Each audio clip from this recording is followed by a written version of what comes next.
Si vous avez des attaques de panique, essayez de paniquer maintenant. Allez-y. Moi, j'ai traité des centaines, peut-être presque 1000 personnes, plusieurs centaines de gens qui ont des attaques de panique. Et parmi eux, il y a des gens qui ont vécu des milliers de paniques dans leur vie. Voulant dire que mes clients ont vécu à peu près plus qu'un million d'attaques de panique. Je dois dire que je n'ai jamais réussi une fois à convaincre quelqu'un de paniquer devant moi. Je les invite à paniquer, ils sont incapables. Vous allez voir quelque chose d'intéressant. Je vais vous parler de deux histoires. Numéro 1, un jeune monsieur qui avait peur de paniquer, donc souvent il paniquait dans la classe, il devrait quitter la classe. Donc, je le vois durant l'été, il est prêt à retourner aux études en septembre et il prend un cours de sexualité humaine, première classe. Il prend ce cours-là, il est prêt, il se sent bien. Dans ce cours-là, on commence toujours avec une leçon d'anatomie. Première diapositive, bang! Organes génitaux masculins avec les noms latins, les flèches et tout le reste. Deuxième diapositive, organes génitaux féminins avec les noms latins, avec les flèches et tout le reste. Et lui, il avait l'image dans sa tête. It looked like a giant wet cave, une grande caverne humide. Donc, qu'est-ce qui arrive dans sa tête? Il dit, « Ah, il ne faudrait pas paniquer là. Parce que si tu paniques là et tu dois quitter, tout le monde va penser que c'est parce que tu es mal à l'aise avec le vagin. Donc, il ne faudrait pas paniquer là. » Et devinez, il a paniqué là, parce qu'il ne voulait pas paniquer. C'est-à-dire que quand vous voulez le plus ne pas paniquer, c'est là que vous paniquez. Quand vous mettez le plus d'efforts de ne pas paniquer. Alors, je vais vous parler d'une autre histoire personnelle.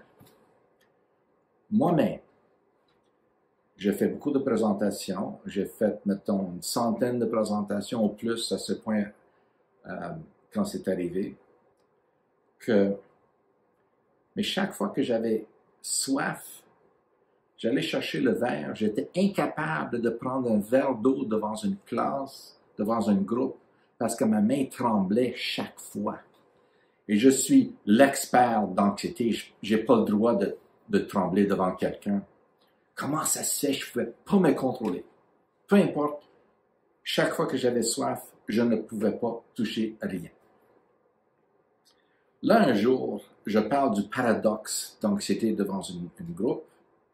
Il y avait peut-être une centaine de personnes devant moi.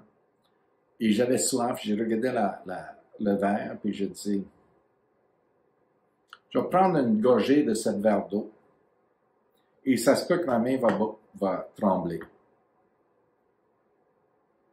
J'espère que vous allez comprendre, je suis stressé devant tout le monde, j'espère que vous allez quand même m'accepter. Là, j'ai pris le verre devant tout le monde, lentement. J'ai pris une gorgée et j'ai replacé le verre. Ma main n'a pas tremblé du tout. Pourquoi? Bonne question.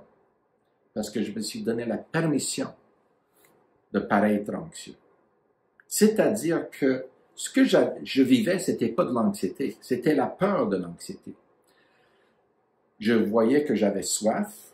Ah, j'ai besoin de prendre le verre, sauf que dans le passé, j'ai tremblé, ça se peut que je vais trembler, donc déjà, j'appréhende ça. Déjà, je me donne l'anxiété.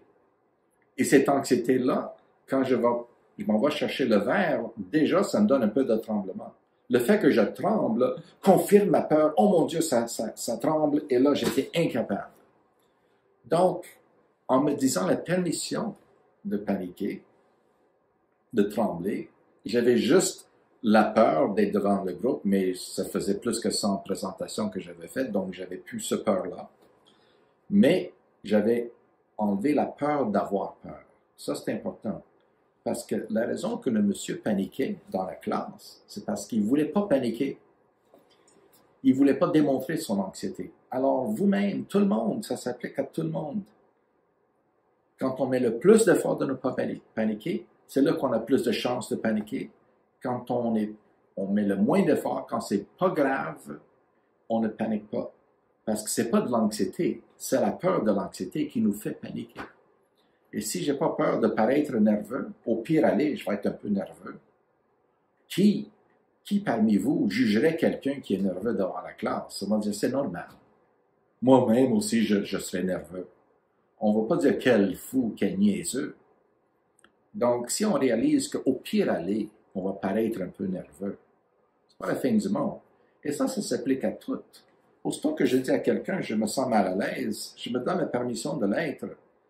Souvent, je demande aux gens s'ils se sentent tout étourdis, levez-vous, essayez de tomber. Des fois, je les pousse sur l'épaule, puis ils ne sont pas capables. Parce que c'est une peur de quelque chose et non pas la chance.